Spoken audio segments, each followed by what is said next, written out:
এই যে লেতেৰা দেখিছে আৰু এই বগা ধোৱা মাৰিছে, ইয়াৰ অৰ্থটো হ'ল টাৰ্বো যায়। এই নিচিনা কি হ'ল আছে টাৰ্বো ঘনাই ঘনাই যায়। নমস্কাৰ বন্ধুসকল, এখন গাড়ী আছিলে আমাৰ গাড়ীলৈ। কোনে কাম কি কৰিছে ডাঙৰ কথা নহয়, কেইটা টাৰ্বো গ'ল সেইটো ডাঙৰ কথা নহয়।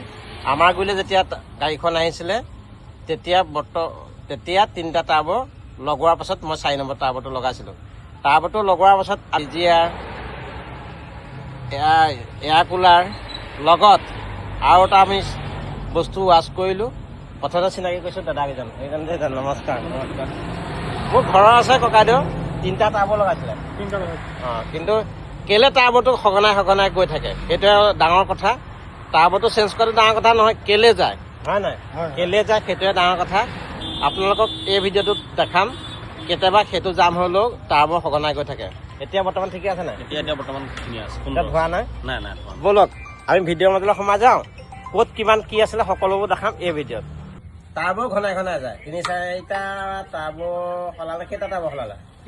3টা টাৰ্বো সলালে। 4 নম্বৰটো মোৰ গুৰিলৈ আহিলে মই টাৰ্বো লগালোঁ। কি কৰিলোঁ ইফালে দেখিলে, তাৰপাছতো বগা ধোৱা মাৰিছে। তেতিয়াই মোৰ সন্দেহ হ'ল চাইলেঞ্চাৰটোৰ ওপৰত, আৰু চাইলেঞ্চাৰটো মই কাটিলোঁ, এইখিনিতে কাটিলোঁ। তাৰপৰা ভিতৰত চালোঁ এসোপা জাম। যিটো চাইলেঞ্চাৰ গৰম নহ'বৰ কাৰণে এটা নেট ফিটিং কৰি দিয়ে, ই কাষত গৈ জাম হৈ গুচি গ'ল। অৰ্থাৎ ধোঁৱাটো চাইলেঞ্চাৰটো ওলাব নোৱাৰা হ'ল। যেতিয়া চাইলেঞ্চাৰটো ধোঁৱাটো নলায় ব্লক হৈ যাব, তেতিয়াই টাৰ্বোটো গুচি যায়।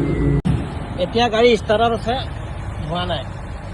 ধোঁৱা অকণ মাৰিছে, এইখন কিন্তু ধোঁৱা আগতে বেছি মাৰিছিলে। আপোনালোকে সকলো লগাৰ পাছত চাইলেঞ্চাৰডাল চাবলৈ একেবাৰে নাপাহৰিব, তাৰ কাৰণে কেতিয়াবা টাৰ্বো যায়। আৰু এই ভিডিঅ'টো কেনে পালে জনাব নাপাহৰিব। ধন্যবাদ। জয় অসম।